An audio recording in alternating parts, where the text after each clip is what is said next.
2, 1. Time to fill some hard drives. Perfect.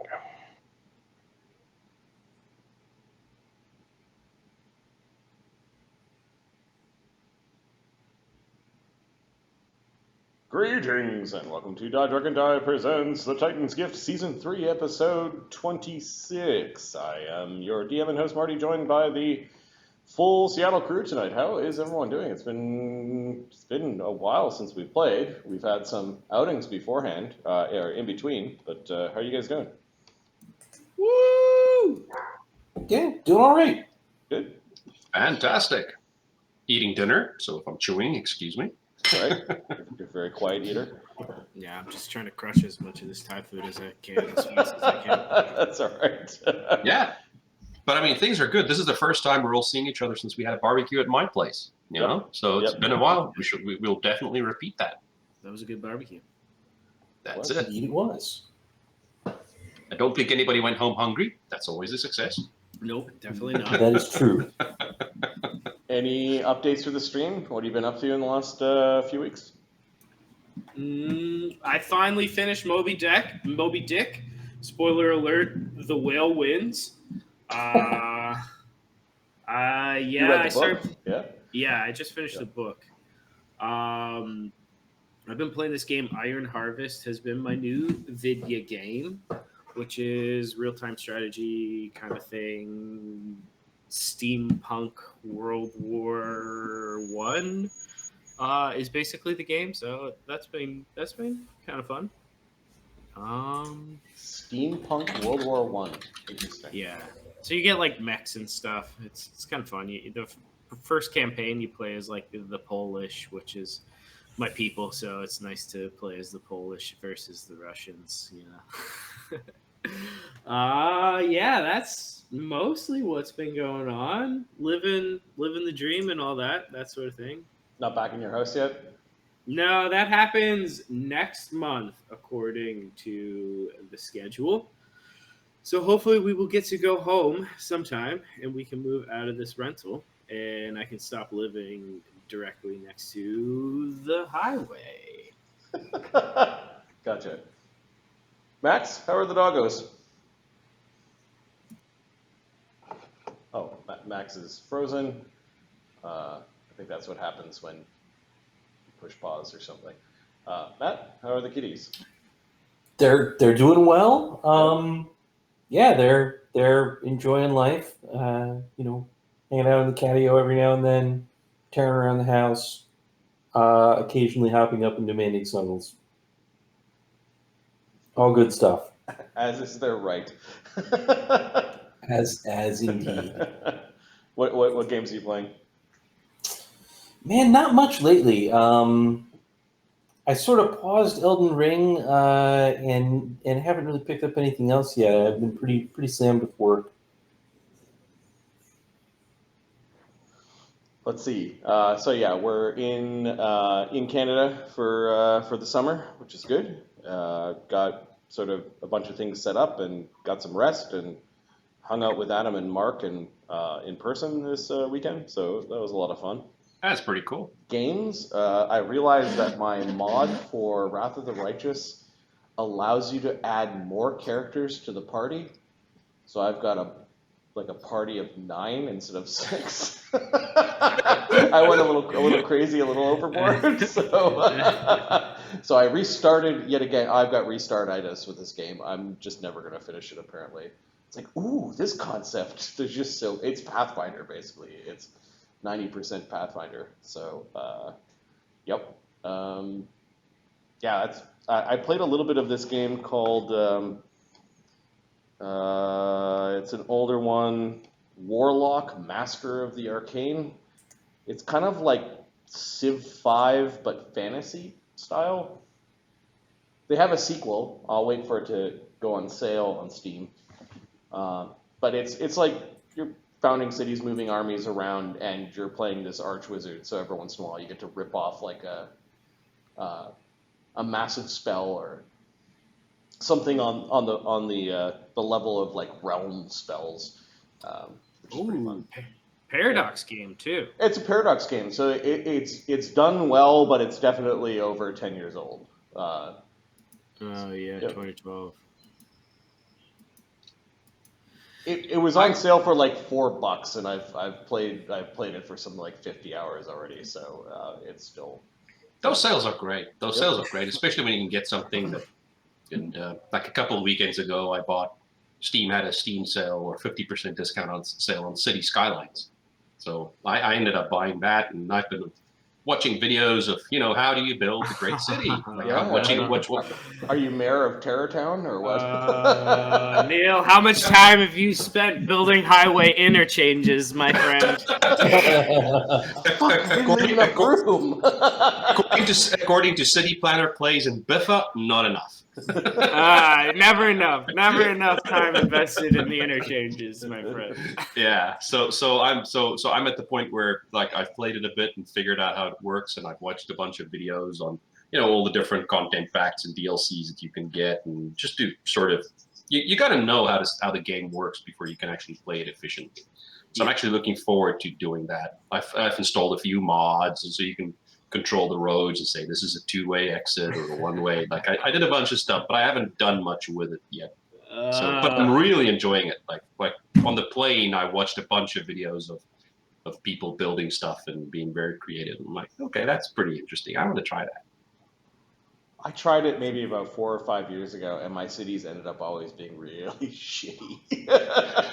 Well, that's the thing, right? I played SimCity a lot back in the day, and it's very easy to fall into a trap of, it's just a bunch of straight lines and parallel lines, and you just have a bunch of shit in there. Like trying to not do that is going to be the challenge. Curved roads and all sorts of stuff. So I'll figure it out. It's waiting for your budget to come in. That's where I started to get impatient. Was trying to make the mo money.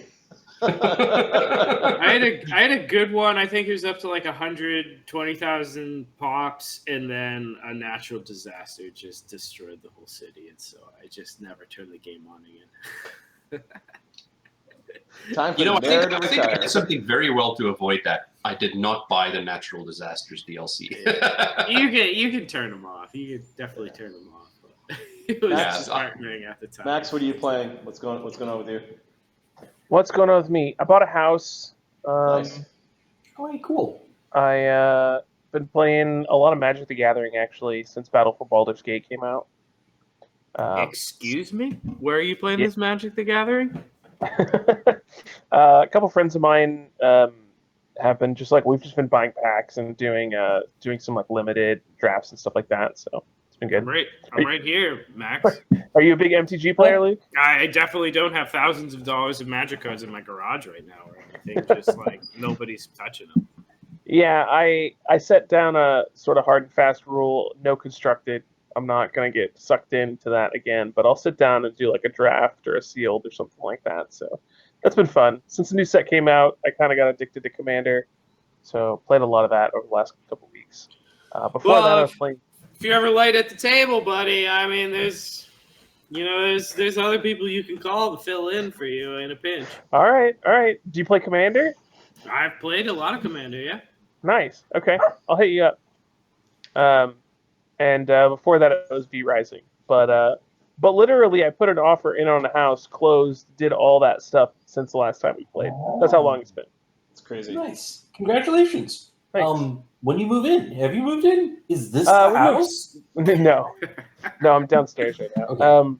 We can move in. We've moved a couple of things, but we're kind of waiting it out. Our lease here ends in like at end of October. So we're like slowly moving stuff, trying to actually get through boxes, and then unpack them there, and just kind of do a couple trips a weekend while we have a couple of things done to the house. So still same part of town, or are you guys like relocated? No, we moved to Covington. So so it's kind of in between like Kent and Maple Valley. We lucked out with some new construction that we're pretty happy with, so ended up jumping on that. Nice. Well, little salty you're not calling me to play Magic the Gathering. But I had no idea. For months on this thing, I said, "Oh, I'm addicted to Magic the Gathering Arena. I don't have any fun Oh, I playing guess it, that's but right. Playing I MTG continue Arena. to That's play right. it over and over." Fair enough. I should have been more thoughtful. I apologize. It's fine. It's fine. I'm just messing with you. All right, why don't we do a recap of what happened last game, way back when? Yes, please. It was called Enter the Maw. The Jerks Emeritus and Crojan travel into the scorching Cinderlands with the intent of attracting the attention of the god beast Cindermaw to prove their bravery to the Scaran people. We left off on the beginning of the fourth round of combat, where most of the Jerks Emeritus ended up inside of the multiple chambers of stomachs and digestive tract of Cindermaw. We are on Bostera and beyond Cindermaw, and I'm going to force you guys there.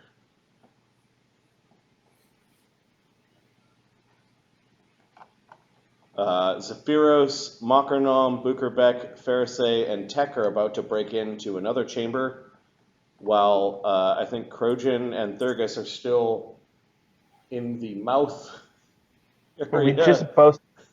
We just busted open a hole in like this wall from where we were getting chewed on. Yeah, some sort of If I remember correctly. throat-like sphincter. And then the professor had a battle outside upon the back of Cindermaw and ended up phantasmally killing the Cinderlander, who was riding Cindermaw in the wastes. Right. There are a couple of effects that are running that are probably relevant. There's an evil eye on Cindermaw's AC. Right. And a telepathic bond that includes the Professor, Zephyros, Pharisee, Thurgus, and Bukerbeck. So the Professor, the only one not in the gullet, can hear the panic thoughts of his companions as acid, fire, and the grinding stones within the grinding walls within the digestive tract of this great beast are, well, slowly killing them.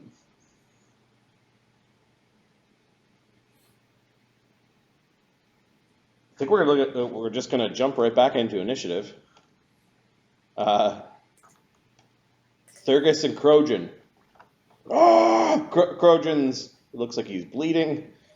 He's got some damage, and he's clawing. He's clawing at this very aggressive opening and closing throat sphincter. I got through.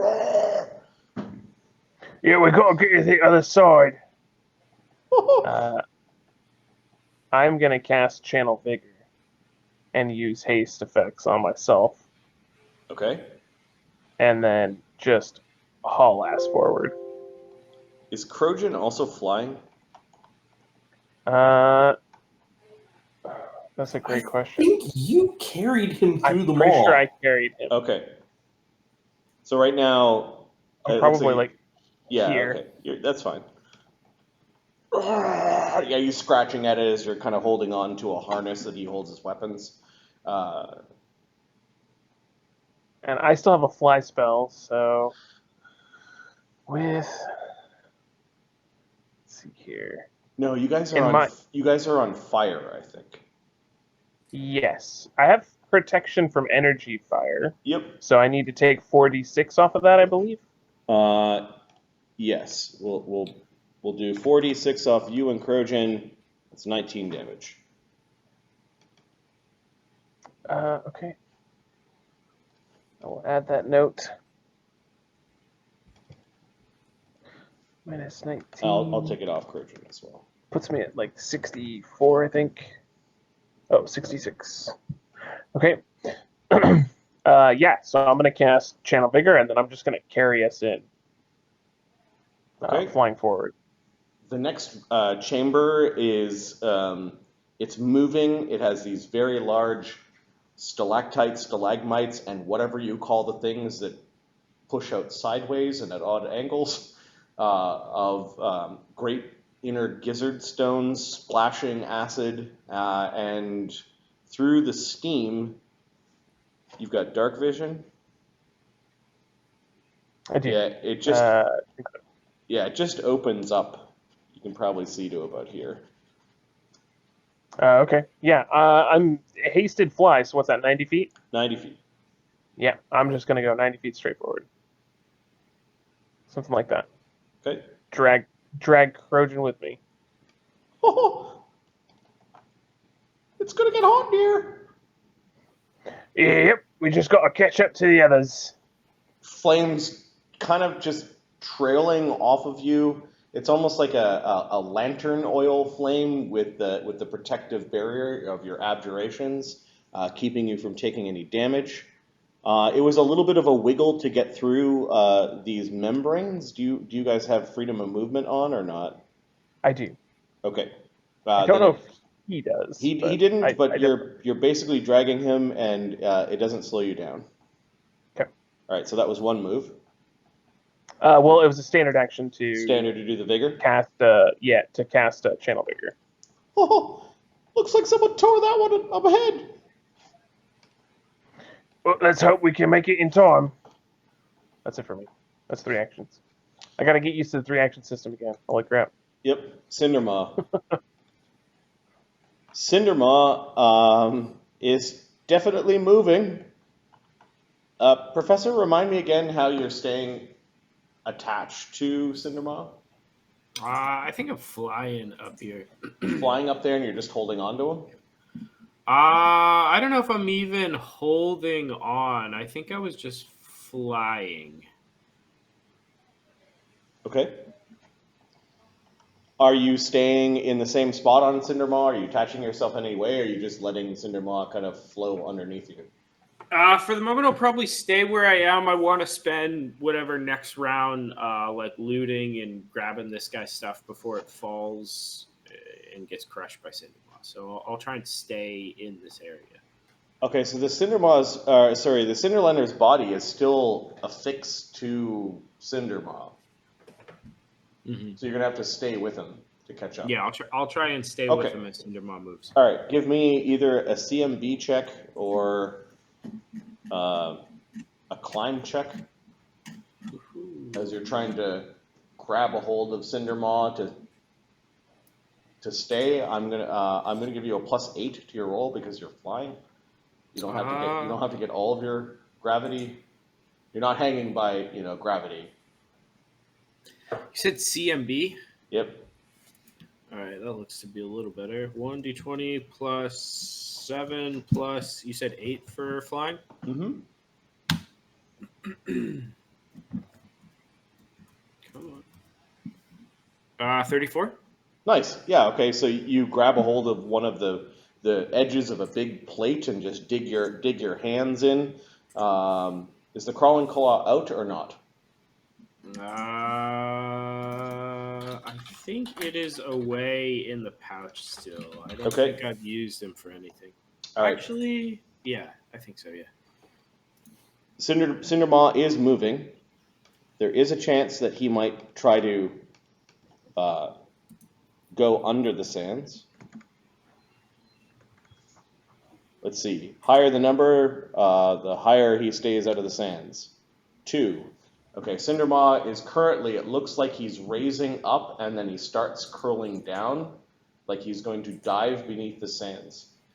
He's got about 1/3 of his head above his body, or 1/3 of his length kind of off the ground, and he's making a loop like he's going to start plowing into the ground next turn. Inside, there's a lot of jostling as he's definitely moving. Thurgus is flying. The room is a room with spikes, so he is digesting. There is 19 damage on you and Krojan from the moving room. Is this piercing? It piercing and bludgeoning. Okay. Yep.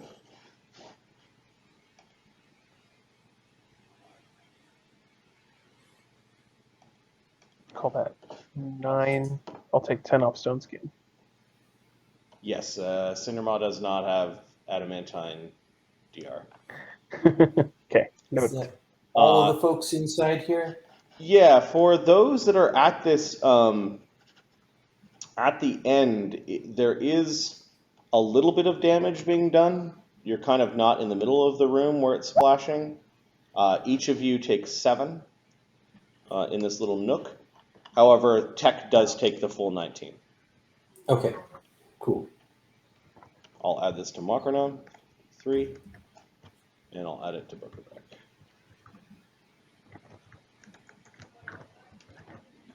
This room is a acid bath, whereas Thurgus and Crojans, there are just pools. I don't know if any of those messages on DC are for me, but I can hear the booping. You're good. Okay. Let's see. It was, I believe, 6d6 for the acid in this room, and you guys get to make a save, a reflex save to avoid the splashing acid. Okay. Do you guys have resistance against acid up? Or is it just protection against fire that's going? Zephyros has resistance from acid, so I'm assuming, and it's 26 minutes, so I think multiple people. Yeah, we have resist energy for acid and fire, and then we have protection from energy fire. Okay. So we were deducting from the prot, but we haven't touched the resistance yet. All right, and then the acid is 20 or 30 resistance? They're 11th level or higher, or? Yeah, it's 11th level Yeah. because I cast it. Okay, all right, so the acid splashing in this room doesn't bypass the protections that you have up, Okay. whereas the acid in the room that is basically a pool also rolled really poorly, so your protections are staying in place. It's kind of sloshing around, and it's all going to one side, and you guys are, some of you are flying, and you're avoiding it. This next area, Bukerbeck, Makarnam, Zephyros, and Pharisee, you can tell by the light being generated from your abjurations that this next area is going to be very warm, Yeah, that makes sense. relatively speaking. Yeah. And then the last bit of damage is from the heat on of just being where you are. Just make sure.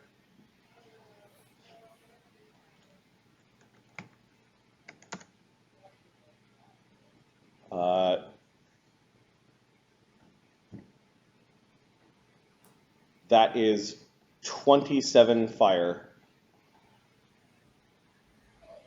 for anyone inside of. The resist energy takes care of that. Yeah, it comes off your and- protection first. Right. Oh, right. Yep. Good. 27 off the protection.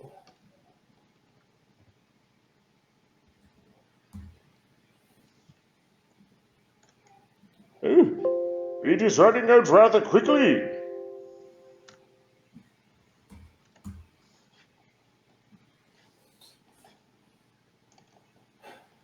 Oh, it's bad in here. Did you subtract from Bukerbeck as well? Yeah, I've got Bukerbeck and Okay. Makaram. It's going to get much hotter, too, before we're out. Oh, I think there's something moving in there. Oh, how nice. You could see a couple of Makarnam's tendrils pushed up against the membrane and trying to look through something that, yeah, there might be some sort of moving fire in the next chamber. Ah, your spoodles are telling us many things. All right, that was Cindermaw moving and sloshing around and his digestive tract doing its horrible work. Makarnam is going to... I don't know. Last round he went full defense, and that didn't help.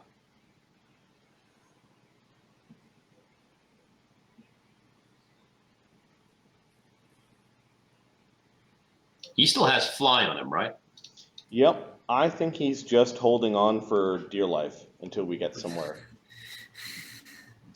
relatively safe or somewhere where those crystals are, which are the things that you're searching for. Tech? Yeah. Can Tech get all the way up to the barrier there and start slicing through it? Yeah, he needs to make an acrobatics check to jump to the next safe spot outside of the acid, unless he's flying. I don't see fly on his He's token. not flying, but his jump is incredible. Okay, so Tech's holding onto the wall a little bit, and he's only got one of his blades out, and he's going to launch for the next. He's going to basically Frogger his way over. Yeah, he's at a plus 52 on that. So he gets a 56. Okay, he makes it there in 2 hops. Yep. That was part of 55, I think, has 1 move. Yeah, that seems right. So maybe 1 slice then? He's trying to hit AC 22 because you've evil-eyed Cindermaw's Power AC, and he needs to do about 30 points of damage to the membrane to cut it open. On a single attack, he's at plus 27. 35. So, and then he has lead blades running, so that is 2d6 plus d6 plus 31 right now. Slice the sphincter, slice the sphincter. Because he's two-handing a single attack. 38 damage.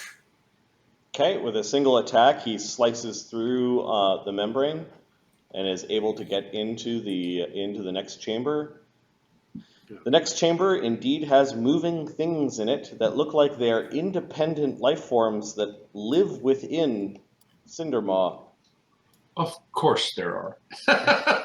Nice. This Gut couldn't bacteria. this couldn't get easier. What is a probiotic for a giant desert worm? All right.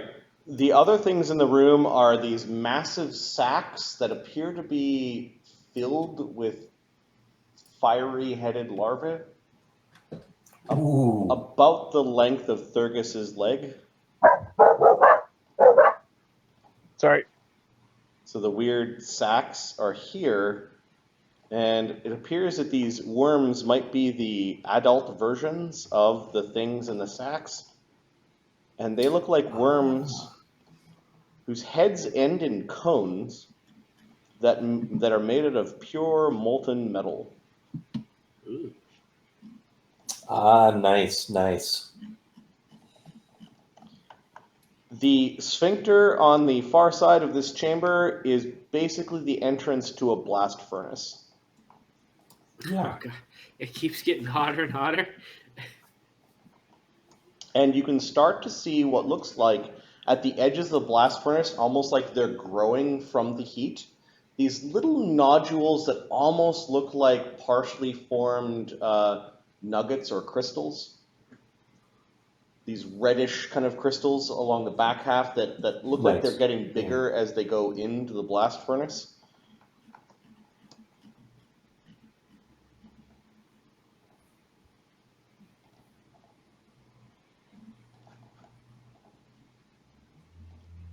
Oops, not that big.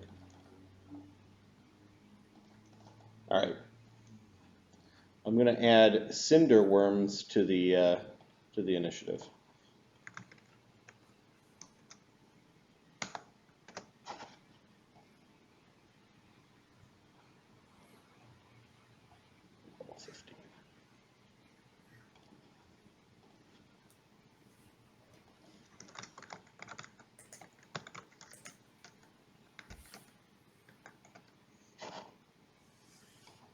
All right, Tech's taken 2 actions. He still has one more action and a haste attack.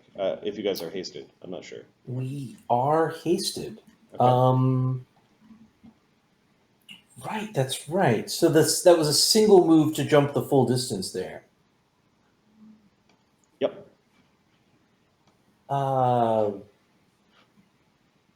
Boy, I feel like Tech's a killer.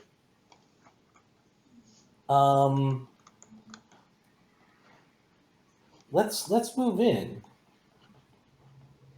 Yeah, move and attack. He had 2 actions left. Well, the haste action. There's something messed up about. Let me see if I can get this with.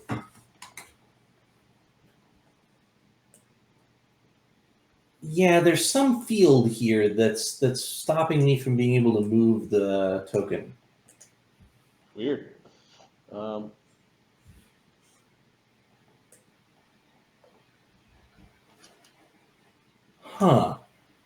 Okay. So is he just moving up to this? Yeah, he's gonna move up and haste attack. Okay. Given that it is his second attack of the round, it's at a -5. That makes sense. Yeah. Good.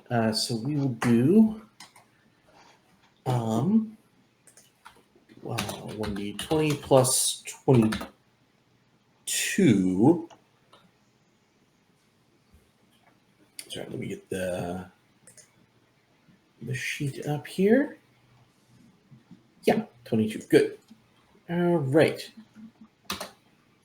Does a 29 hit? It does, but Tech pulls his blade back really quickly. He's going to do damage, but Yes. he needs to make a reflex save, as the body of the creature is pretty much hot enough to melt metal. Nice. Okay. We're gonna roll that then. He's at a plus 21 on reflex saves, which is pretty good. Yeah, But he's still rolling like crap, so 25. He doesn't roll a 1, so he doesn't damage his weapon. But there's a gout of flame that comes off of the creature. He does leave a mark. Good. Let's see how big a mark. It's going to be 2d6 plus 31. Yeah, there's no specials for first attack or second attack on that one. It's all pretty much the same here. 38 damage. Okay, he bloodies the thing. He almost chops it in half. The thing is worming around and kind of flicking back and forth with its dangerous head, and it looks like he's agitated these adults. The bag beside him does not burst open, although it is squirming and very full. Yeah. Very hot. Professor, be careful, my queen. It is hot in here. There's no acid in here, though. There doesn't seem to be much splashing around. Although it might be superheated and actually in the air. I am actually going to disconnect and reconnect from Map Tool. Sure. So the professor will... Yeah, what are you doing? You're holding on. You can see it raising up. There's a bit of pit that grows in your stomach as you're rising up with the creature. Sinclair's yelling in your ears, "Let go, you fool!" I will fly over to Cinderlander, and I think he had like a nice looking, was it a bow or a staff or something? I'm gonna like grab everything I can see of value on him before the worm dives back in. So I'll spend like my actions kind of looting here. And can I ready? Like, is it a free action to let go? Could I ready a free action that if the worm dives in, I can just kind of like let go and hang there flying? Yeah, you could let go.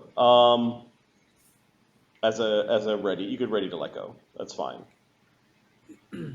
But yeah, I want to just try and grab up all of the stuff I can. He before had we a go. really big crossbow. Do you guys remember what happened to it? Did it fly away, or was he still? I think holding you onto it? rolled a die and we got super good, and it happened to be attached to like some sort of like leash or something like that. Okay, was so chained so to yeah, him. he's got basically on the handle of Weapon cord? the crossbow a loop of leather, which then hooked onto a loop on his belt, and it's bouncing around. So as a single action, you could loop that. I'll grab that for one, and I Okay. guess I've got a second one. Is there anything else I can see on his person that looks obvious? Give me an appraise check to see what would be the next valuable thing on him. Oh my god, that's the best possible check we could roll right here, Marty. The professor's eyes gleaming, rolls a natural 20, glances across his person for 51.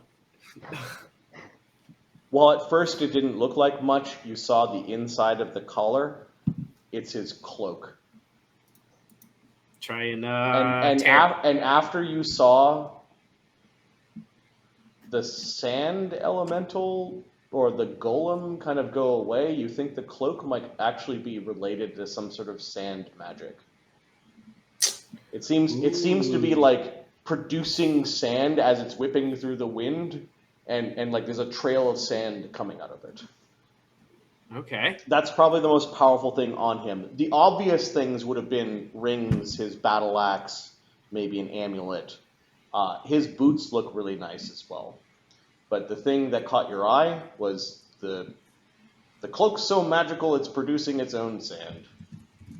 Yeah. Can I grab it in one move action? Yeah, so what's going to happen now? Do you have quick stow?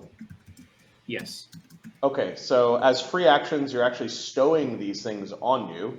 So you've got a crossbow flipped over your, heavy crossbow flipped over your back, and then you undo the strap around his neck, and you've got his cloak now stuffed into a belt.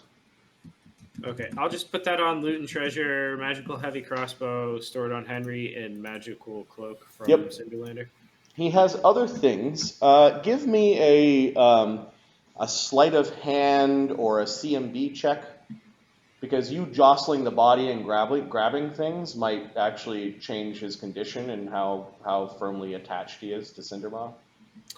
I think sleight of hand, I'm pretty decent. I have some fancy gloves, actually. Gloves of larceny that give me a +5. Gloves of looting. Don't mind if I do. Nat 1, so 20 and then promptly a 1. 16? All right, so that 16 was for the heavy crossbow. That was for the sleight of hand. Yeah, and okay, so that was for the first item.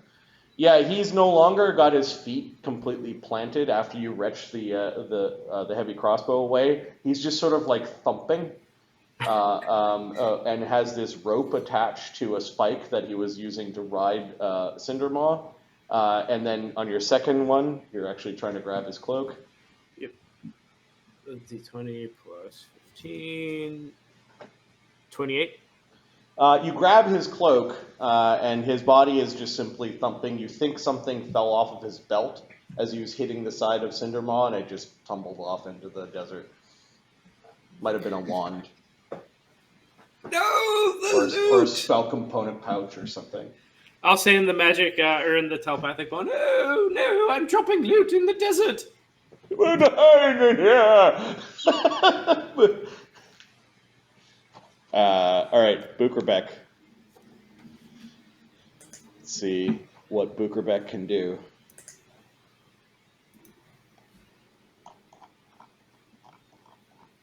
What do you think hurts these things? Ice magic. I think cold. Yeah, cold. Try to avoid those pouches. Definitely try to punch the pouches. You're not here, you don't see what we're seeing. We're saving them for Thurgus. Fine. Bukerbeck, who does not have a fly spell, is going to cast fly because screw this. Yeah. Yeah, he should do that. Yeah. Then he's going to fly up to this weird worm, and he's going to give it a punch. Is Bukerbeck in the combat sheet or no? I don't think I have Bukerbeck in the combat sheet. Okay. Next time. Is there a bard song or no? There is a bard song. There is a good hope. Okay, your bard song's +3. Yes. So +5. Luke, do you want to give me an unarmed strike at a +18? 1d20 plus 18. Come on, Bukerbeck. 38. Nat 20. 20s and 1s tonight, boys. Nice. Nat 20? Rock. These things can be critted. Ooh, Bukerbeck punching worms. Is that what's Roll to going confirm? on? Yeah, roll to confirm. 20 again. What is going on, guys? All right, so let's just see what the crit is. It's an amazing crit +1 bleed, so it's a ×3. Does Bukerbeck just one punch this guy? This haymaker, this worm. He doesn't. Impressive. He doesn't have any of his buffing spells up, so yeah, he's going to do 3d8 plus with the spells that are running. 3d8 plus 27 damage. That's 45. 45 damage. Yeah, he runs up after casting his fly and kind of does this weird sort of through the air spin, and he ends up punching this thing in the side of the head so hard that it hits the ground and is it unconscious. 45. No, he kills it outright. Bumba Dumba Dumba strikes again! He does need to make a reflex save as he's punched the thing that is pretty much made out of some sort of combination of worm, elemental, and molten metal. Fire.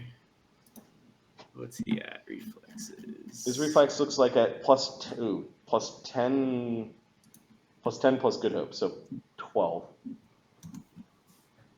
22. 22, he pulls his hand back quick enough after demolishing the worm thing. That was too hot to handle!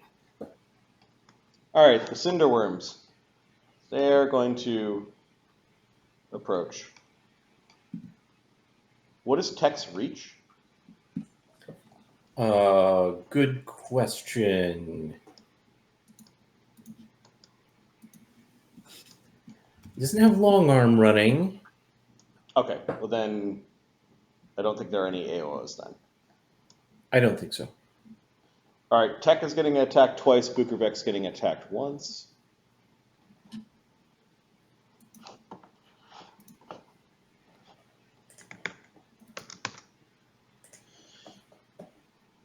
On Tech. I've got Tech's AC at 35. Ooh, that's pretty damn good. That's really. All right, AC 35 on the first hit, 28 on the second. 35 is a hit. All right, physical damage is 14. Okay. 18 off of his fire protection.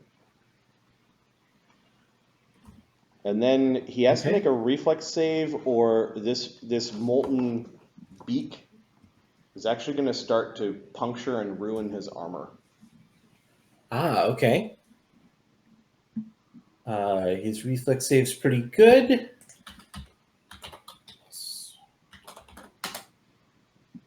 32. Okay. He manages to pull away from the attack before it does any damage to his armor. Bukerbeck, I don't think wears armor. He, I think, is normally 26. He's got armor 7 according to his character sheet. He's also got bark skin +3 and a shield spell running. Okay, so he's got an effective +7 on his AC, which I think means that this thing misses. The beak of this thing plows into his shield spell, molten metal dripping everywhere. All right, those are the 3 cinder worms. They had to double move forward. They're not as quick as the hasted flying creatures. I'm going to see if any of these larval sacs burst with the excitement and agitated movements of Cindermaw. No, not excited If larval sacks. If I roll a 1, oh, one of them bursts. And this swarm of hungry phoca larvae come bursting out, and they're rolling towards the sounds of food.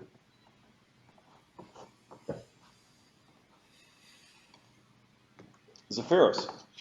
All right. Can Zephyros fly over these things without being damaged? The inside of Cindermaw is spacious enough for you to fly at least 5 feet above them. Okay. So and I can fly in, and then I can still do cast a spell. So I'm gonna move in first. Oh, those things are weird. I am flying. I am hasted, and so I can probably go 90 at this point. I'm thinking Regular fly or overland flight? overland flight. You can go at 70. 70. All right. So I'll go all the way here. Zephyros flies in, and then he turns around, and he casts an intensified cold fireball, and he's going to plant it somewhere here. He wants to get this guy. He wants to sort of center it and see if he can get 4 out of the 6. Oh, God. Zephyros, ice, baby. Stop. Cast your spell and listen. Like this? I'm missing tech, right? Yep. Oh, I am curious. Zephyros is curious. He says That's it's a good. telepathic bond. He wonders what happens if he gets somebody with a ice thing while we're on fire. We'll probably still take damage, but does it hurt us less? might put out the fire. All right, so Zephyros needs to But we roll. weren't expecting cold. It would hurt a lot. Yeah, we weren't expecting cold. It'll hurt a lot. So intensified fire spell, that is 13d6 plus 5. Where's this chat? 54 damage. Okay. Your fireball is so effective against the creatures that live in fire because they're vulnerable to fire. So I believe vulnerability means 50% They're extra or double? Vulnerable to fire or vulnerable to cold? You mean Vulnerable to cold, sorry. Yeah. Okay. That'd be 50% extra damage. 50% An extra extra damage. 22. Or So, 27. 60, 81 fire damage against the Cold damage. worms. Cold Yeah. damage. And then their reflex saves are. Oh, come on, they're stomach worms. These things can't be agile, right? DC is 25. Okay.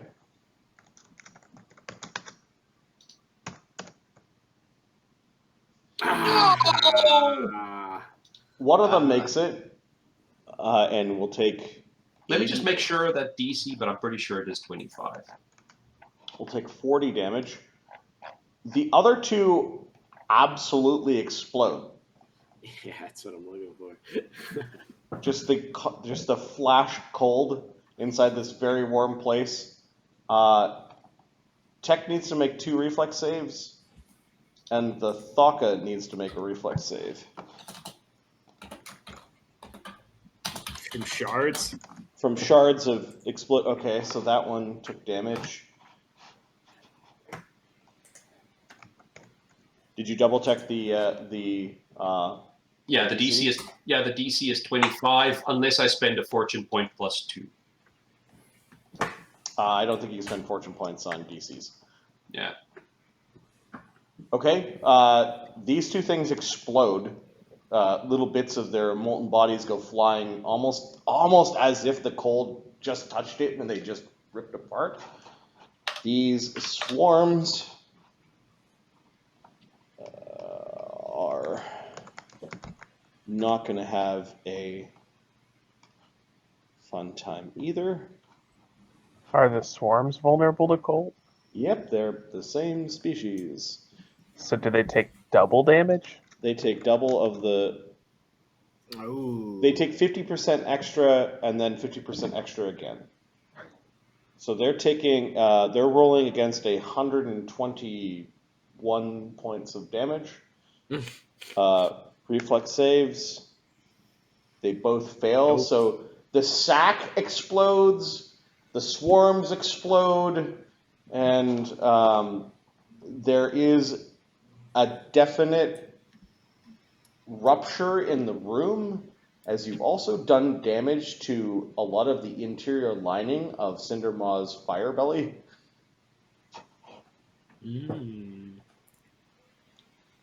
And Cindermaw actually winced, moved, and he's making like a ooh, kind of like this massive groaning sound.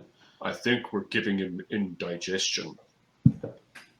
You also see that this tightly packed sphincter in the back has kind of accidentally let some stuff out, and you can see pure molten metal splashing out of the sphincter into this room.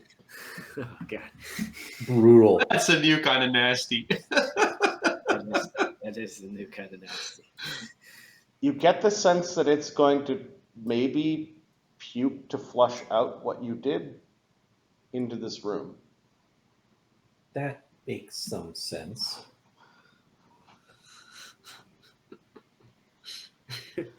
Oh, like you actually hurt Cindermaw. Like this, if you wanted to cut your way out, might be the spot to do it.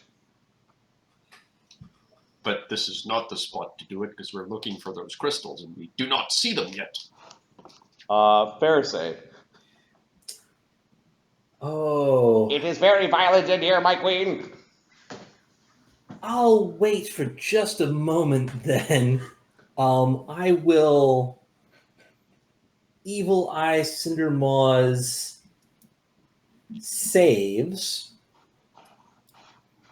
for -4 to saves. Okay.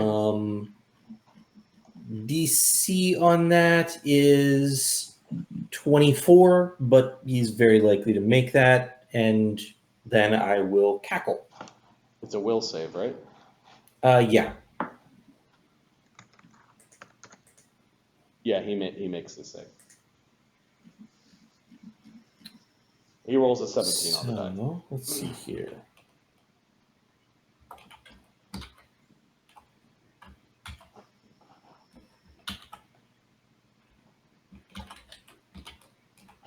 So this moves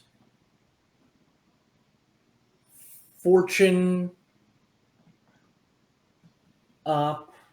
Actually, nobody's really within range of me, so I'm not going to be able to cackle too much there, but I will get the Evil Eye to AC and saves on Cindermaw,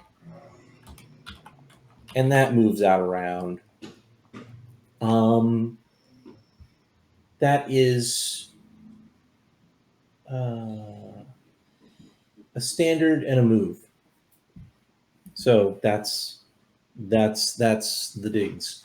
I will maintain Bard Song. Okay. Darian maintains his sword form. It's a good thing too, because had Mark showed up tonight for game, the sword would have turned into Darian, and Darian didn't have any of the protections on him. That would Ooh, have that been would a have been conundrum. bad. Someone would have had to take him out with a teleport. Yeah, we probably would have done When that. I texted Mark earlier, he said, I thought we left Darian with the truth speaker. "Oh, is he with the True Speaker?" I'm pretty sure we left him with the truth speaker. I See thought. him over there. Oh, yeah, he is over there. Oh, are you We working? planned. There might be some. That was TT very tonight. intentional. Are you not busy? Yep, I'm here now. Besides, wouldn't want to get digested. Have a good game. Give my best to the boys. Fair. Yeah. So it Thank you, seems Mark. that for once we planned properly. Maybe. A bunch of fortune stuff. I won't edit that cell as we enter the 5th round. Thurgus and Crojan. Hold on to your butts. I double move to there, and I just nonchalantly drop Crojan. That's a weak spot there, Thurgus. Oh no, you're getting ahead of yourself, mate. And then that's a double move. That's 180. Yep, I think you guys are still on fire from his breath, so, and you guys haven't taken any actions to put it out, so it's just burning away 9 damage to your protection. That's fine. Yep. I haven't noticed yet. Yeah, Crojan hasn't either. He's down to 36 protection now. This one very hot. And then I just drop him. I've got haste, so I'll spend the 3rd move, and I can draw a weapon on the move, yeah? Is that how it works in free action? Can you still draw as a free action as part of a move? I don't think so. I think it's a move action to draw, unless you have quick draw. What about shifting your grip? Is it a style? No, it's just like carrying. I guess changing your hands on your weapon is free. Yeah, I'll just move to here. Yep. And then I can I'll just take a claw because I got my greatsword is stowed. I've been carrying Crojan flying around this place and stuff like that. So. Yep. Or you could have had it in one hand while you were grabbing. I was intentionally trying to play it safe. Okay.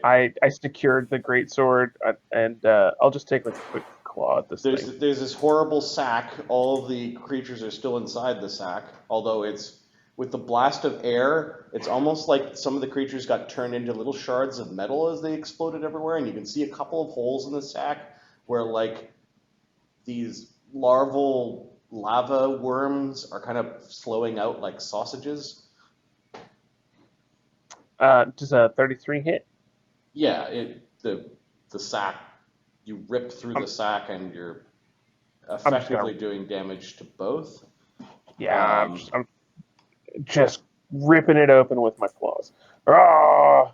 Okay, the individual creatures are actually big enough to be damaged by physical weapons, so you can do half damage to the swarm. And because you had to tear out the sack first, subtract 5 damage on the first attack.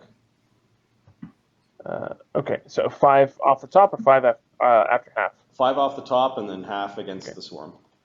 25. So 12 points of damage to the swarm. Okay, so you burst the swarm out of it, but at the same time you're slashing at it. Yep. 25 to the swarm? No, it was 30 minus 5 is 25. Half is 12. 12, okay. And then give me a reflex save, as the swarm is very hot. 34. Yep, you keep your hand out of it. Not longer than it needs to actually do your claw attack. That's it for me. All right. Then a haste attack on the claw as well? Or No, that was a 180 move, drop off move, Krogan, claw. another move, and then a hasted attack was the claw. That makes sense. That's all 4. Cindermaw. Well, I think everyone but Pharisee is out of the acid room. And there are no grinders near Pharisee, so it's just the acid Pharisee. Give me a reflex save. Oh. Pharisee's reflex is not amazing, but not terrible. 25. Okay, Pharisee, you take 2 damage as some of the acid sloshes around. Okay. Your protection keeping you safe. The heat in this room is pretty much the same as the other, but you could just tell it's getting hotter and hotter the closer you go to the tight sphincter, and it's belching. Yeah. It's belching. At least the lava isn't coming out from the top. It's kind of belching out of the bottom, like there's a lake of it in the next chamber. So everyone in Cindermaw takes 35 from the heat. And that comes off your protection from energies. So I've Right. got Krojin. He's got 1 fire damage from his protection left. Bukerbeck, he's got 35, 6, 7 left. Tex is gone. Thurgus is gone. Sephiroth has 17 left. Yep, Pharisee has 17 left. All right, Makanam's got 27 left.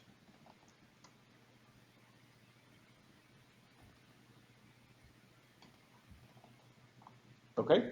And then Cindermaw outside is riding up and then diving down into the sand. There is a jostle in the room as he hit the sand, and his head is going into the sands. He does close his mouth, although you probably don't want to be in that first chamber as he's diving into the sand. Does this scare us? Does the fact that he's diving into the sand scare us? Because it means is he going underground into the sand? Like, do we need to get out of it now? It only scares us if a bunch of rocks start flying in and fleshing us out like a worm. I think our plan is to teleport out. Yeah, teleport out, not dimension door. So we Professor, to should avoid be hitting okay. the ground at the speed that Cindermaw is diving, you have to free action let go of Cindermaw. All right. Give me a fly check. Or an acrobatics check to avoid Cindermaw's girth, like to kind of push yourself off and not get caught up in the winds having- and momentum. Fly spell running give you a bonus to fly? Yes, the maneuverability of fly is good, so that gives you a +4. And then there's a bonus of half your caster level. Oh wow! So that's like 4 plus 5 is 9. Or are we caster? Yeah, we're 10, aren't we? Yeah. Well, that's good.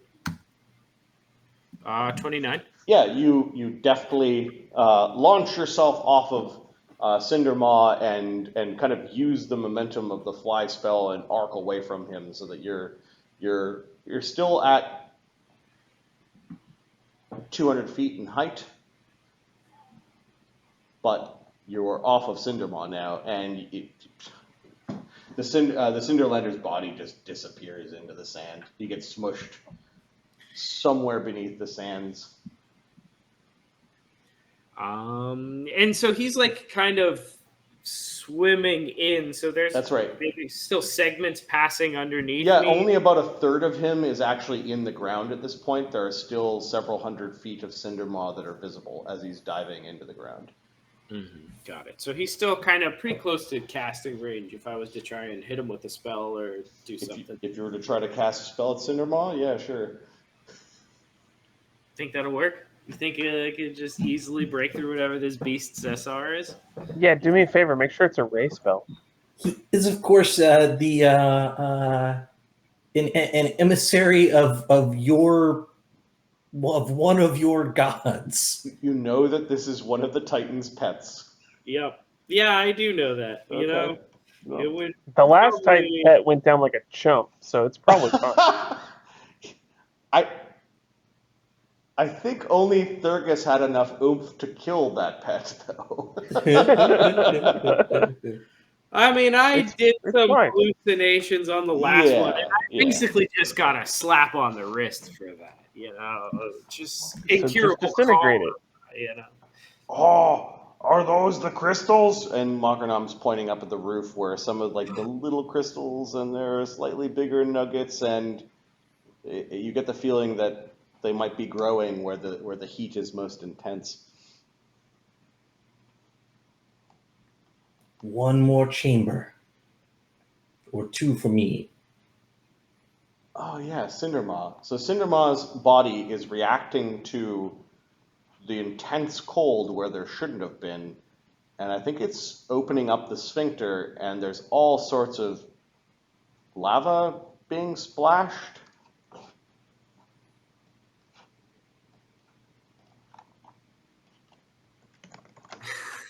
I think my positioning is unfortunate, Zephyrus says in the telepathic bond. Don't worry, you're flying. It may be turning upside down. I might be on the ground. There was an initial kind of chunder of this stuff from the other room, which is molten metal flinging everywhere. It doesn't hit the entire room this round, but it does come out of his body like a cone, and does hit the folks in the front, or the back, I guess. The folks that are deepest within. Do all three of you have protections left, or is this starting to? This is just versus resist. Okay. As Zephyrus still has protection left. Okay. So give me reflex saves.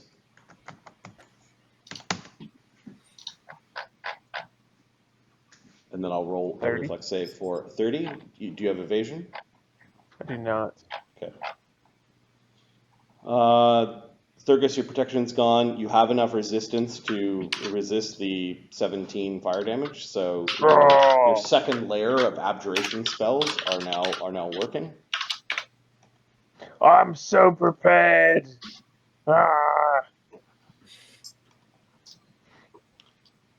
19 is not enough, so you take the full 35 fire damage, Zephyrus.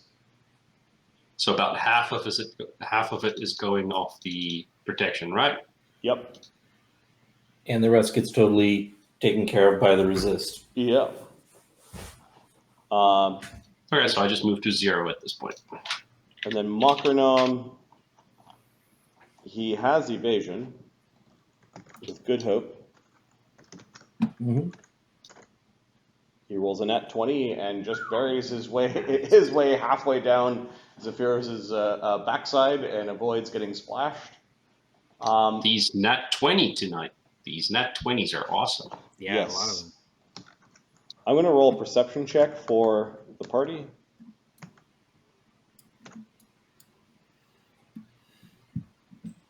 Don't know if those are the correct modifiers or not.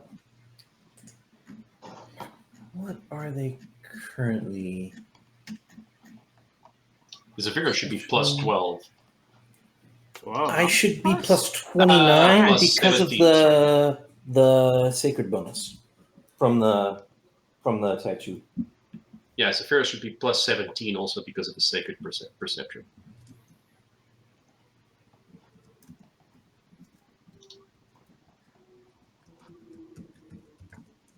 I am pretty far away though. How did I get up to plus 9? Oh, the tattoo we got. Yeah. That's what did it. I think that may be what's missing from everybody then, right?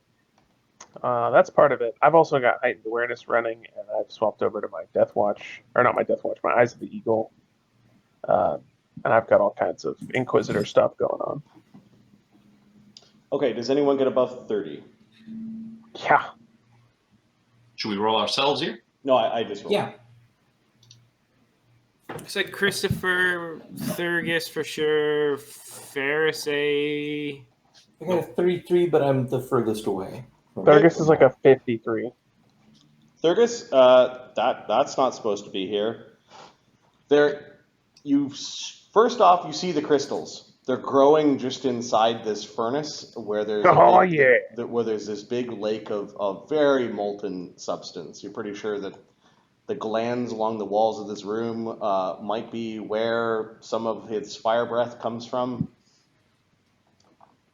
Definitely where things go through their final stage of digestion. But there is something cat-like that is just standing in the middle of the lava pool. He seems to be on a little island where the lava hasn't where the lava is very thin or is crusted over. He's glowing slightly. Maybe he's got a protective spell.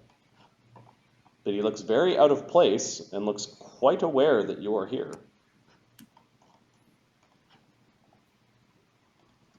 He's like a cat folk thing? How did you describe him? Yeah, he looks like a cat folk dressed in fine black robes. Oh, there's a cat in a robe in the lake. Yeah, okay. Wonderful talking. He looks like he's seen far too much. I'm confident it's the spirit of Cindermaw. I'm gonna kill him. You guys get the crystals. The crystals, we need you to cut them out. Oh, you guys are terrible. Only Okay. your sword can penetrate the flesh of Cindermaw. Oh, fine. Okay, I'll get the crystals, then I'm killing the cat. You guys get the fuck out. Ready to Sure. break. Oh, I think I see more crystals. Makarnov does not see the cat guy glowing in the middle of the worst place in Cindermaw. Is there like another sphincter on the back wall or anything? There is so much heat coming off of this place that it's hard to see through. You imagine the big worm has an exit.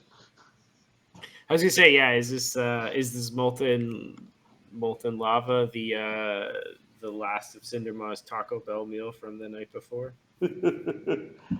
Makarnam, I don't know if he's leaving your shoulder. He is going to delay his action until he gets close enough to grab things with his tentacles. Tech, yeah. Tech is going to go ahead and finish this thing off. We'll use a double-bladed... 2 attacks. Yeah, let me think. That commits me to a full round of attacks. No, not necessarily. Not in the 3-action economy. Nope. Yeah, so 2 attacks. Let's get his combat sheet up here. Yeah, there we go. 1d20 plus 25 on the first one because of Furious Focus. And 1d20 plus 22 on the second one. 37 and 28. Yeah, he hits both times. He'll need to make 2 reflex saves. I Yep. will make this place safe, my queen. The first one does 36 damage. And the second one does 29. Okay, he may only have to make 1 saving throw because he kills it with the hardening of the cold fireball. He killed it in the first blow, so only 1 reflex save. Does it explode and I have to reflex save on that or anything? Nope. 31. Okay, you avoid damaging your weapon further or taking more off your protections as you slice the creature in half. And then he is going to cast Protection from Energy Fire, if I'm not mistaken. Okay, what's his spell slots caster level? here. He's got 2 of those. Yeah, we're going to do that. His caster level is 6. So he gets 6 times 12. So 72 hit points. Okay. Or 72 buffer basically against fire. Excellent. All right. And that is the 3 actions. He could have haste attacked as his first one, but instead you called it as a 2 attack. Yeah. So fair he's enough. out of actions. He can't reach, I don't think, anything else. So he has an obligatory readied action for his haste attack just in case anything comes near. Excellent. Professor, what are you doing? All right. The professor, seeing Cindermaw retreating into the desert, hearing the screams of pain and fire from his friends inside the worm through the telepathic bond, will look up to the heavens and kind of raise his hands a little bit and beseech the sky and say, great and powerful Mr. Canatos Moles, it is your sometimes irreverent servant. Yes, well, assuming you're the god, the titan of chaos, I assume you have a sense of humor. Please don't take this the wrong way. It was quite humorous when you gave me incurable cholera, no doubt. But yes, I'm not trying to harm your great worm, merely alleviate its indigestion. Yes, please don't smite me too hard. And then I will spend 2 arcane pool points to increase the DCs of spells cast this turn by 2. And then I will attempt to target Cindermaw with a silent audio-visual hallucination. DC on that will be 27, 28, 29, 30, 31. I assume there's some kind of spell resistance that will be very difficult to overcome, though. Or immunity to mind effect. One of those. Also possible, yes. But if it goes through, maybe I can get you guys a little fast track towards the exit.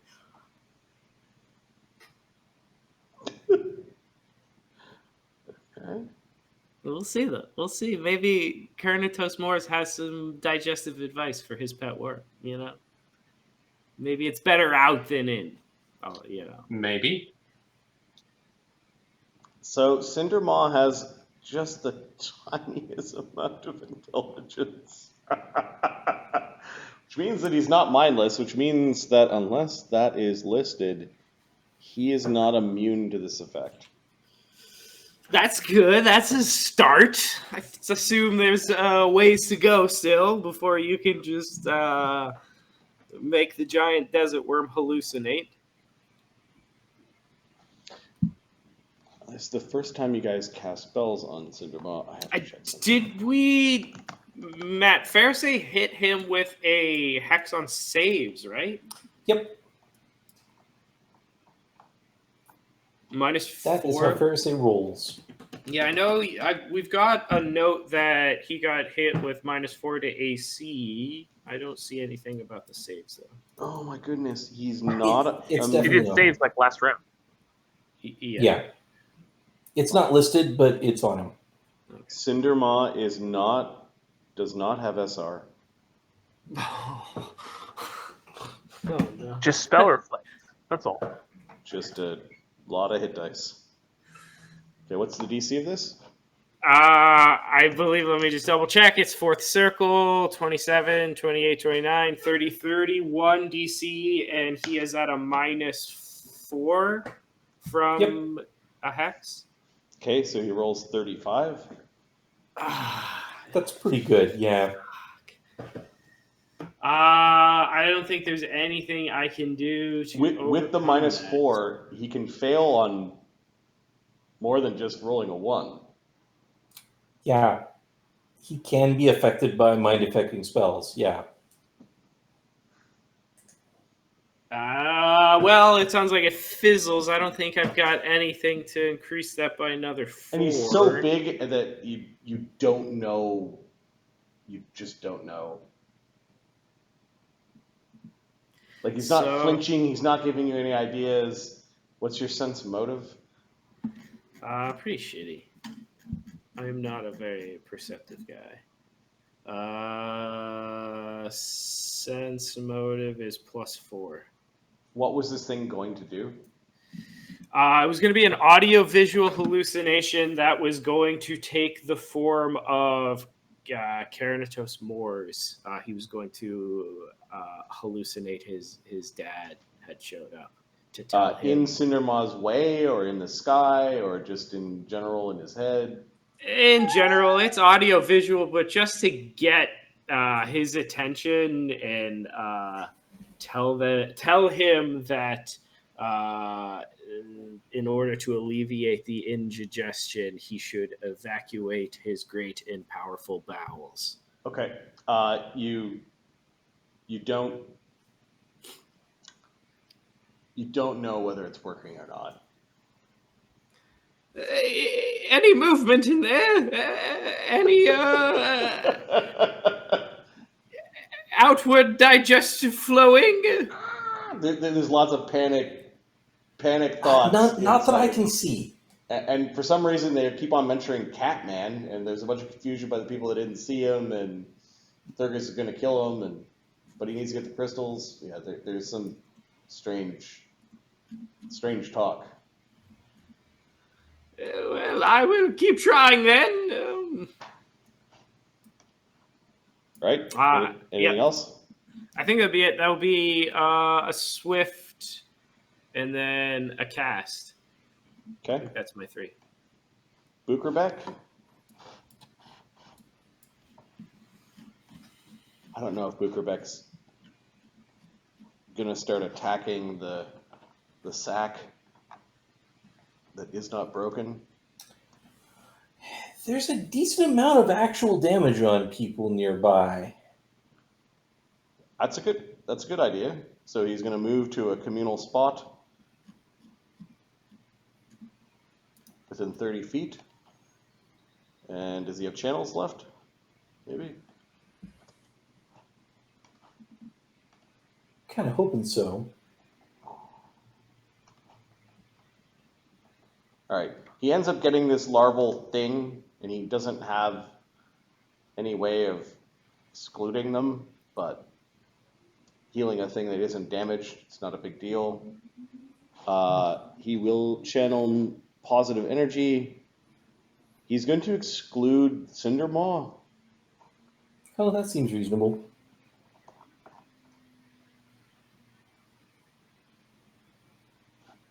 Oh, it helped if I looked at Bucherbeck, not Markadon. He's got, hey, look at that. 8 more of these today. That's good.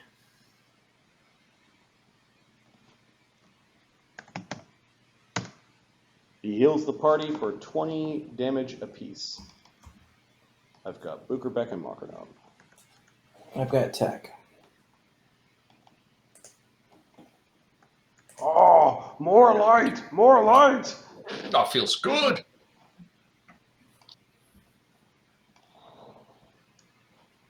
Okay, pouring life energy into that sack. There's a 1 in 3 chance that it causes the sack to burst as all of the creatures swell with life. I roll 1. Nope. It swells a little bit. It stretches. You see the little worms moving, but they stay in their sack.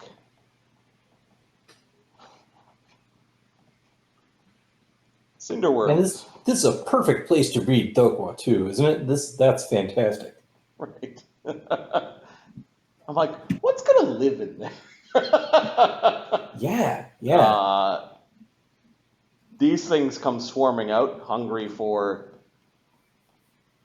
food, and ended up swarming all over Thurgus. Thurgus, I think you get an AOO. I don't think swarms. Do I? Yep. Okay. I'll roll it. Let me just double check. Claws are plus 25, DA plus 22.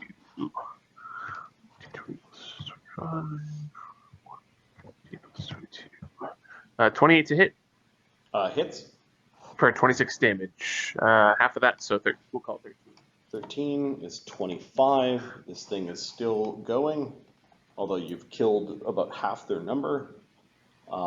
They come into you and they're now clinging onto you in sort of a burning, melting sort of way.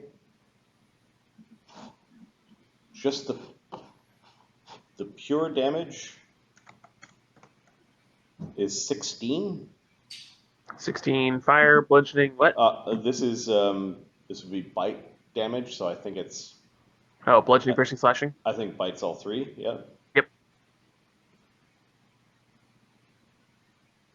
And then the fire, which you're protected from, does 14 fire. Okay, so I'll call it 6 physical, 10 off the stone skin. Nothing from fire. Do you need fortitude saves or swarm saves or anything like that for me? I Nausea, don't. distraction? Given that your protections are keeping the fire off, they are not in risk right now of damaging your armor or your clothing. Understood. But they're trying. They're all trying to wiggle in and they're trying to burn their way through. When they get frustrated, they're like hitting and biting you. It's get them off here! Get them off here! Yells. You're familiar. The other cinderworm sack looks like you've provided it maybe like the equivalent of lunch via the positive energy spell, and they're just worming around in their sack. Zephyros. Real weird sentence. So this person in the middle that you drew there by the name of Azrael, are we drawing attention from it? I'm the only one who can see it. I think Pharisee also caught a glimpse. For those that have been able to see it, he's standing there watching the front end of the room. So you do think that he's seen you or noticed what's going on. Okay, and he's outlined in a fuzzy blue for Zephyros. If you're like what cat guy, you can spend an action to re-roll your perception. I do not want to re-roll my perception. I just want to know if Zephyros is aware of him in there. You're not. You're aware of because people are telling you in because your head. People was sorry. Yes, I should have been more clear. That's what I meant. Okay, so people mentioned there is like a miniature heart of a volcano in the next room, and there's stuff splashing around, and there's heat, just waves of heat that. But you can see the crystals. They're lining just the inside of this furnace. Okay, so Zephyros is going to cast Greater Invisibility on himself. Okay. And good spell.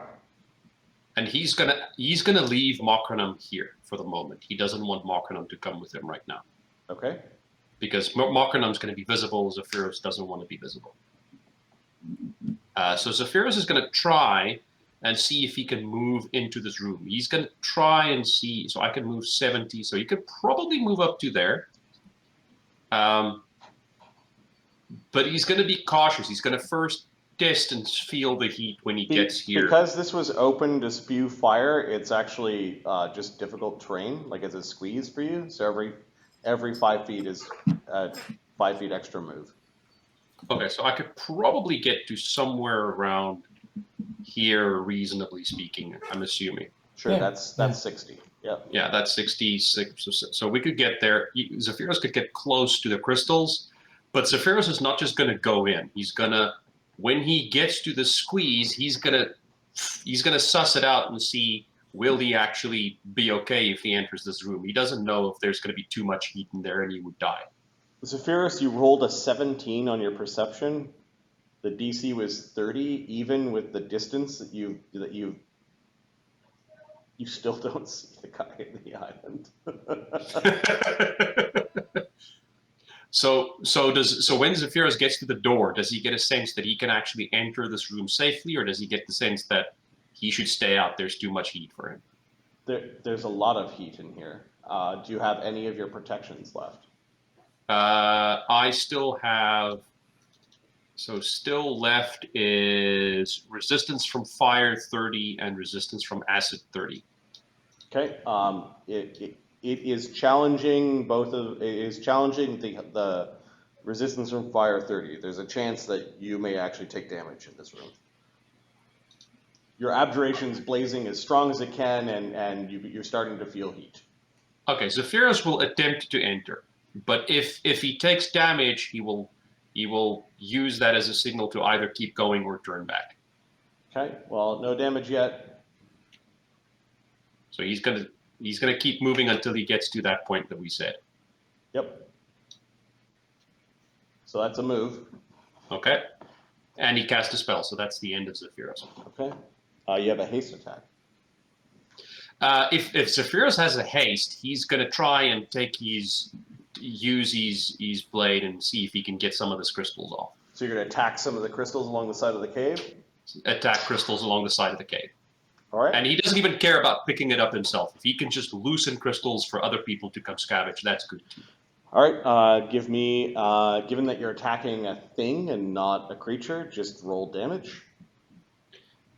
Just give me a moment. I just need to find that section on my spell sheet. I don't do this very often.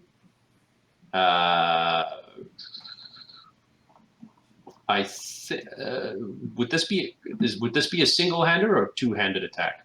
Two-hander. Okay, so this would be 2d6 plus 11. It looks like, I think, times 1.5. I can't remember why there's a times 1.5 there, so let's not worry about that now. That's your strength being multiplied by 1.5. Your strength is plus 7, so. Oh, got it. 11 sounds right, and then 18. You'd add 1 for your scythe. Don't add the necromantic damage. That's not actually doing anything. Yep. And then Bard Song plus Good Hope adds another 5. So I need to add 6 to it. So 24. 24. All right. The hardness of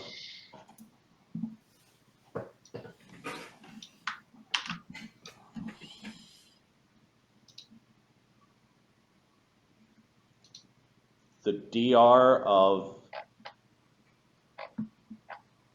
effectively whatever's keeping the crystal here, which is kind of Cindermaw's tissues,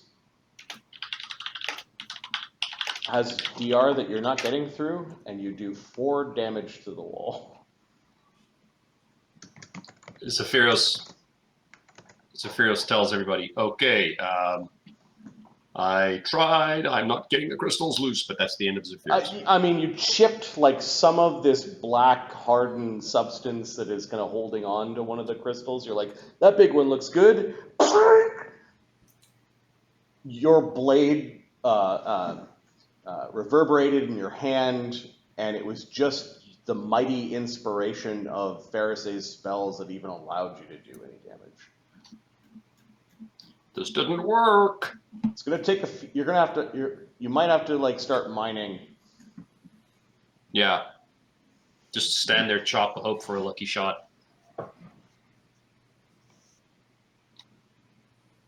Give me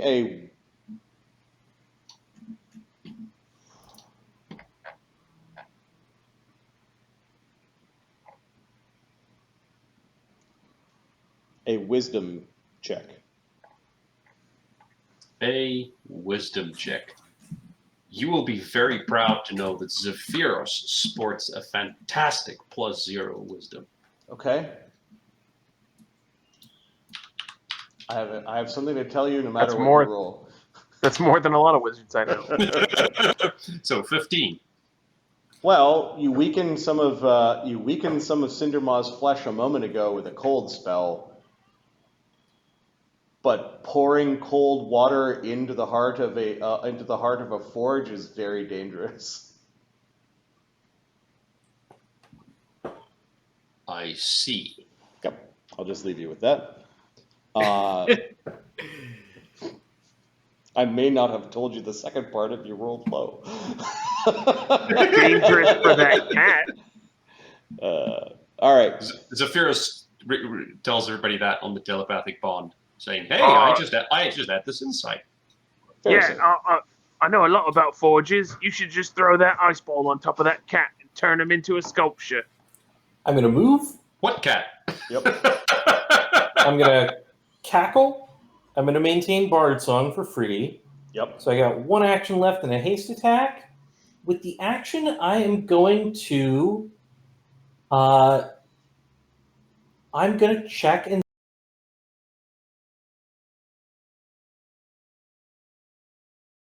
my bardic knowledge. Who or what? Do you want to know what kind of creature it is, or do you want to know who it is? I want to know who it is. What? Okay. Oh, boo. This would be a knowledge, nobility, royalty, or a knowledge history check. We will take... I'd also accept knowledge. Give me a second. I need to look at a thing.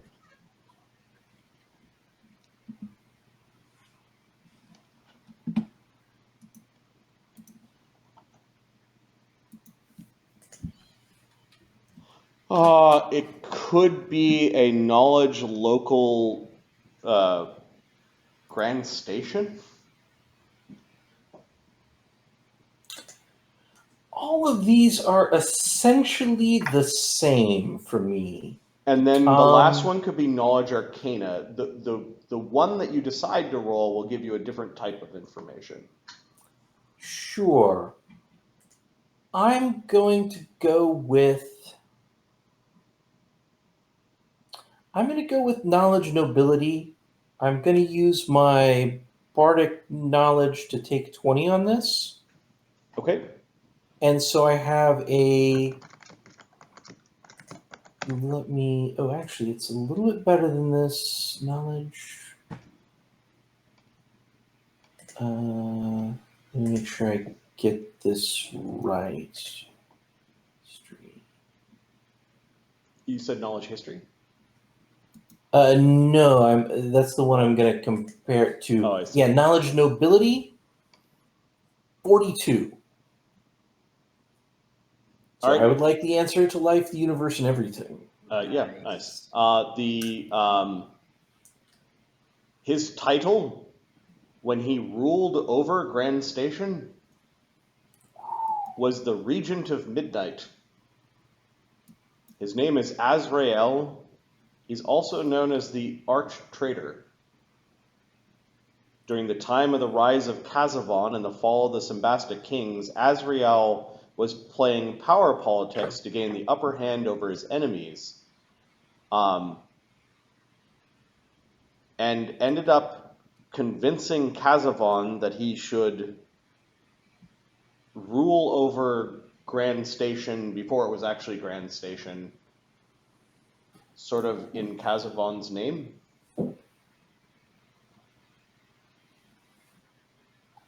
Ah.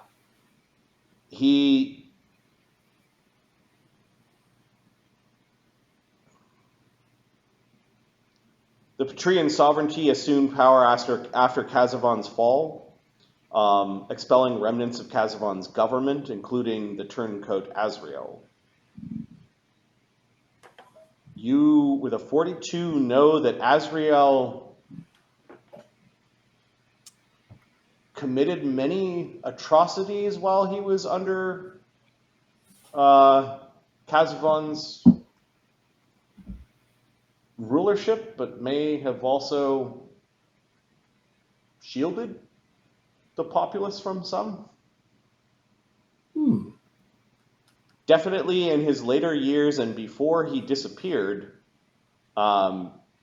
he was thought to have looted Kazavon's treasury in Grand Station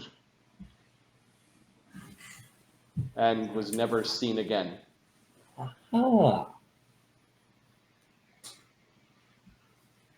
Then I will call out to him.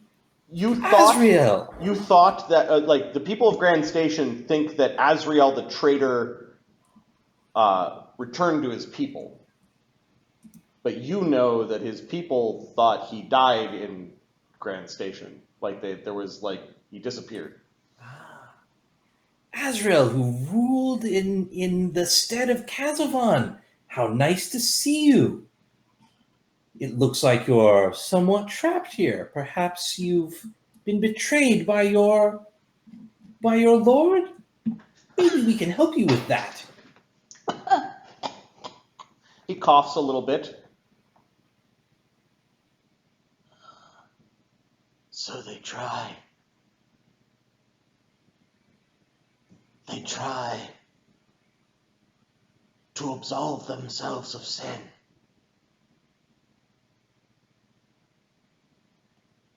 No one ever really succeeds at that, do they? You're going to die here. We're not going to die here. But you don't need to die here, do you? Wouldn't it be nice to be out there again? He begins to cough, and then his fur begins to burn, and his flesh melts from his bones, and then about a flash later, he's standing there fully formed again. Yeah, this is punishment.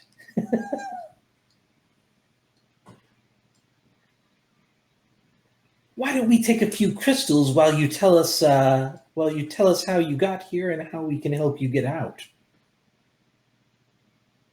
Okay, he flashes at you like you're saying the right thing. If you cannot survive here, you cannot survive him. One step at a time. All right, you have Azrael's attention. That seems good enough. My main goal here is try not to get vaporized by Azrael while we're doing our thing. All right, Pharisee, what did you communicate in the telepathic bond to those that are in it? This is Azrael. He ruled under Kazavon when Kazavon ruled Grand Station. He may have protected the people from some of Kazavon's worst excesses, but he was a hated figure cast out by the Betrayan hierarchy. He is rumored to have stolen from Kazavon's horde.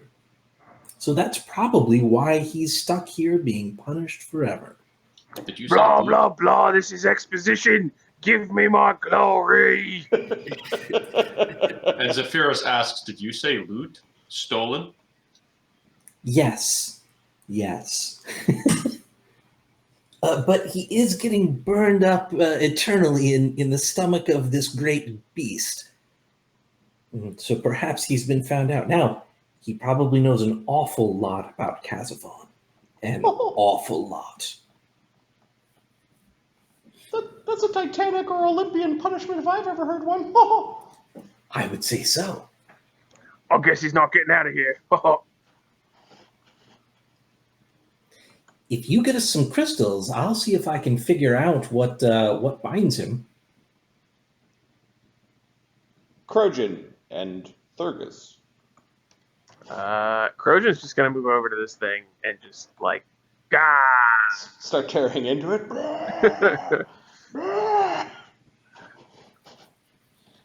What do you need me to roll for Crojan? Here, I've got Krojan while you get Thurgus. I Okay. imagine Thurgus is doing something similar, or is he doing something? Yeah, no, Thurgus doesn't care about this swarm anymore. He's over it. He's gonna go over to this wall and just attack wildly and get crystals.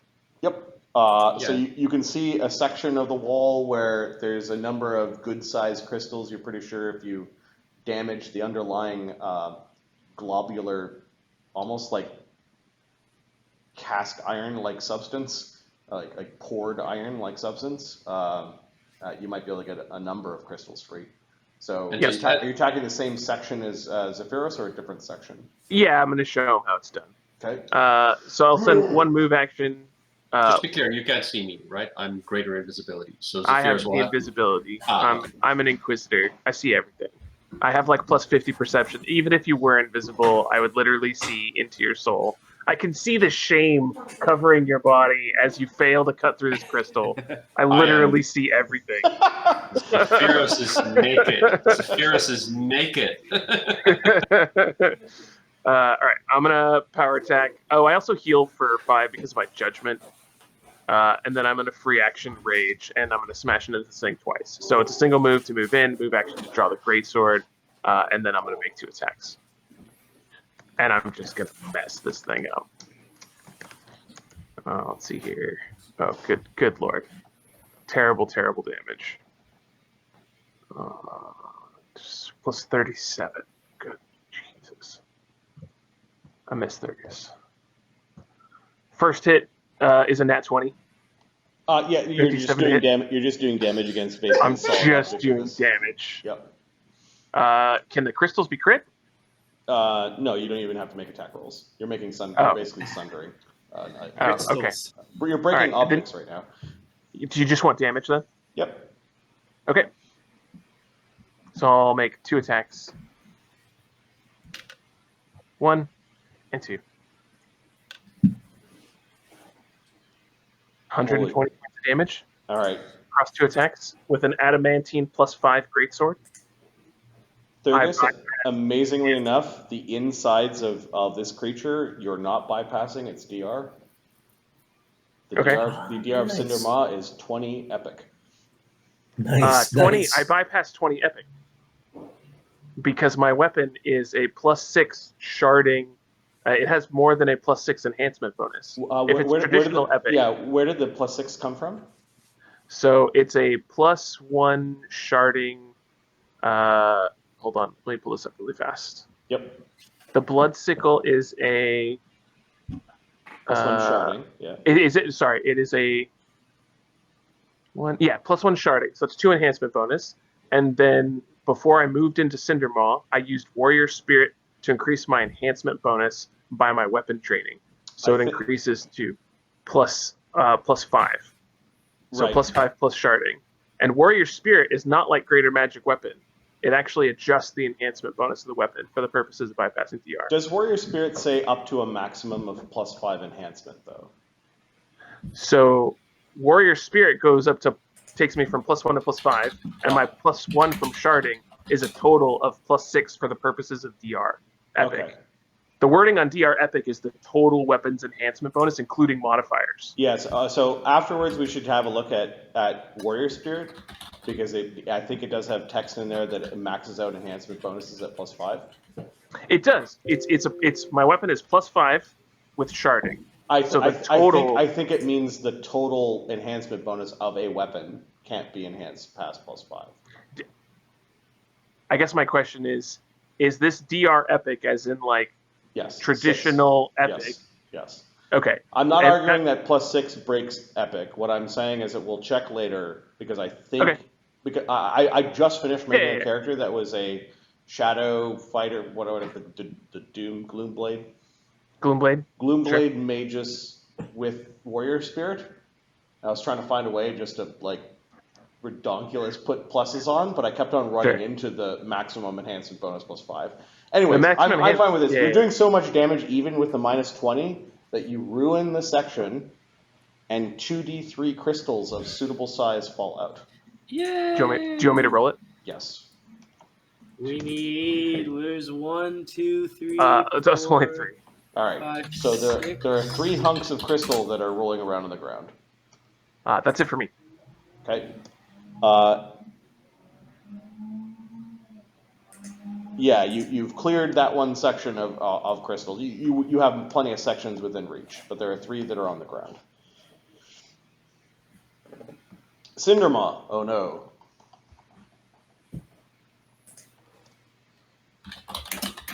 Okay. First, it's the people that are on fire that have not put themselves out.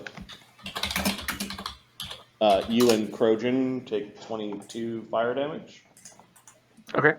Which I think gets rid of Doesn't penetrate. Krojan's protection and doesn't penetrate the resists. Yeah. All right. And then the heat of the room does... The heat of the room that Bukerbeck and Pharisee and others are in does 41 damage, so that's 11 to everyone after their resists. How warm is the heat in the room? Like temperature wise? Hundreds and hundreds of degrees Fahrenheit. Multiple hundreds. Okay. Yeah. Okay. So that's 11 damage on Makronam, 11 damage on Pharisee, 11 on Bukerbeck, 26. I added it to Krojan. I took off of Tech's Okay. thing. The heat from Thurgus and Zephyros is much higher in this room. It's 12d6. They take 38, so after their resist, it's 8 damage apiece. Oh, just don't get stuck here. Oh, I could live here as long as I stay in rounds. I don't like this. Why have you come here? Who said that? You hear a voice, raspy, perfectly cutting through the sound of the regurgitating molten metal that is Cindermaw's belly. Spheres, you still can't see him, but Thurgus can. Is he invisible or something? No, he's just kind of outlined in blue. Thurgus, you actually see some of the falling bits of Cindermaw going through him. He is transparent and incorporeal. If it helps, I'm not saying it helps, but Sephiroth does have see invisibility. Okay. It's asking you why you come here. Hold, please. I have much glory to collect, and I'm kind of busy. Makranam is going to rush forward. Thurgus refuses to diplomacy the distraction in the room. He is now scooping up the crystals for eating or for keeping. For keeping! Oh, for fuck's sake, for keeping! He puts the hot crystals inside. Oh, they're very hot.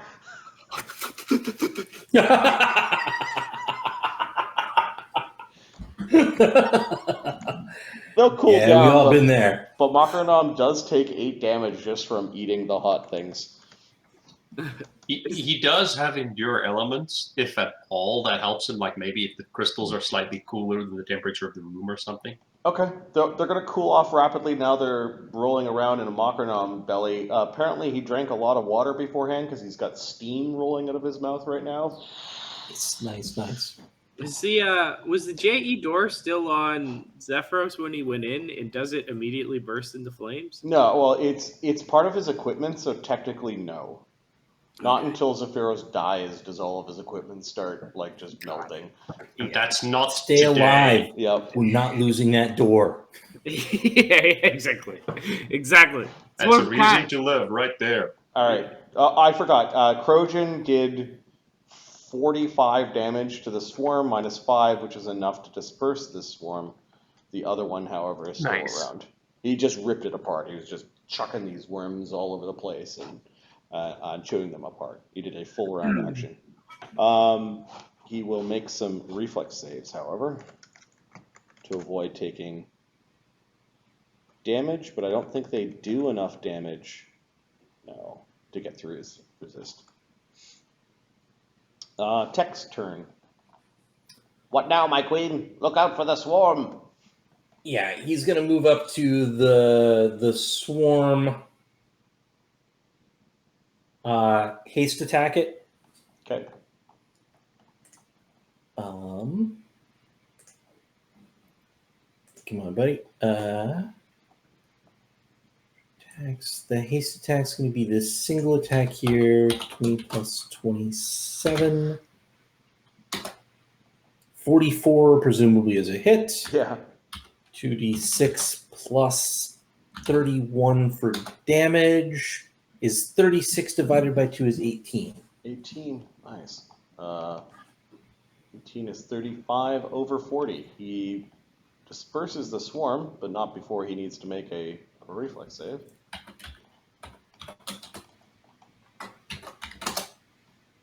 $33. All right. He avoids damaging his weapon or getting some of his protection from energy.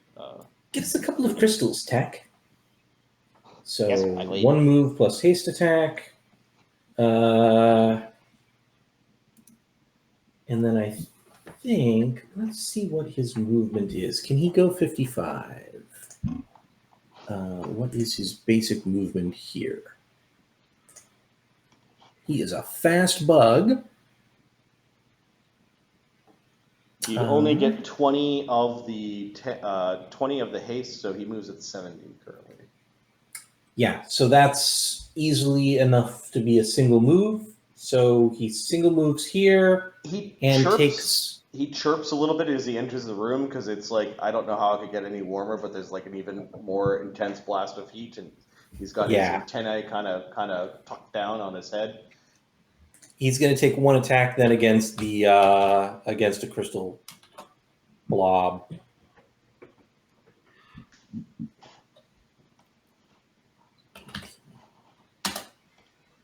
$31 hits.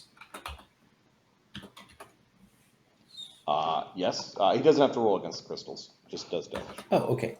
The damage then is 38. So 18 damage. So he has progress. He'll need to maybe spend another round if he hits that hard. Yeah. Okay. Multiple times. Rascals. He then, with one of his arms, he points towards the, but then pulls his hand back in because it's very, very warm in this room. Yeah. It's a blast furnace that you've entered. Professor. Yes, Mr. Morse, still here. Let's give it another go. It will be quite the gag. You'll savor the faces of my companions for eons to come. I assure you, they will hate it just as much as you will love it. Anyway, I will spend 2 arcane pool points to increase, 3 points to increase DC by 2. Should be 17. And then I am going to cast Triggered Hallucination, targeting the Great Worm. The trigger will be me saying, now! Okay, and it gets a will save? Yes, so it should be 29, 30, 31, 32, 33. Should be the save on this one. It should be 2 higher, and I think he's still at -4 on DCs. He is. He rolls a 31? Yes. Not high enough. All right. All right, and you're basically telling it, you're making Professor? it think that the Titan Keratos Mors is telling it to poop.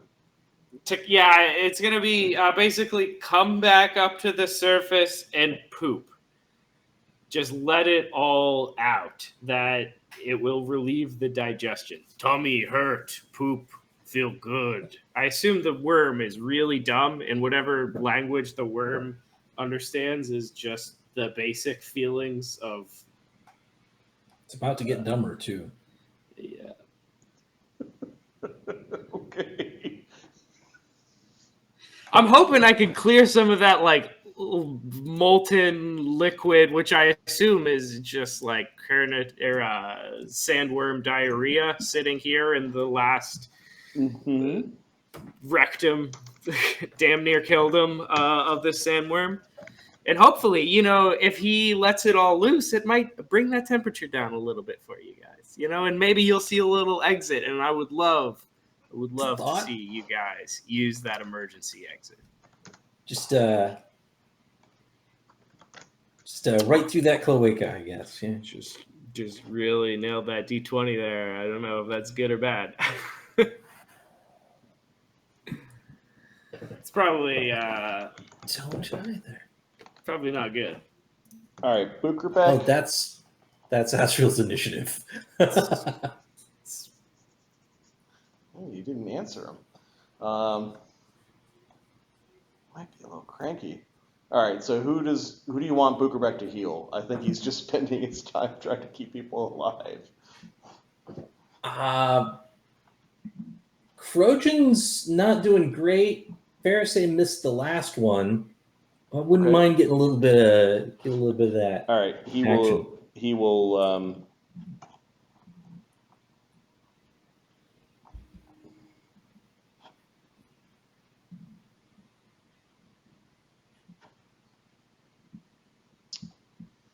He can quick channel, which is a move action, but it burns 2. I'd go with just a normal one at this point. Okay. When everybody gets in close, just burn it out. But All right, so look at that roll. that's pretty Everyone good. gets 26 within this area. So Crojan gets 26 back. I got it. 3. Bookerbeck heals all of his damage. Aha! Papa Dumba Dumba is with me. Pharisee heal some damage, and then he's gonna. Come, let's get the crystals and get the hell out of here.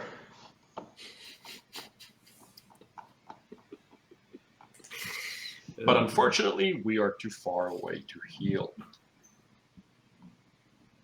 Yes. His movement is 30, so 60 with haste. 30. Did we ever have a decision on he's- what we want to do with the cauldron in here? He's flying, so he can move. He might want to stay just on the other side of that little Yeah, door. he moves in and goes, honest. and then actually he's gonna move in so he can help Tech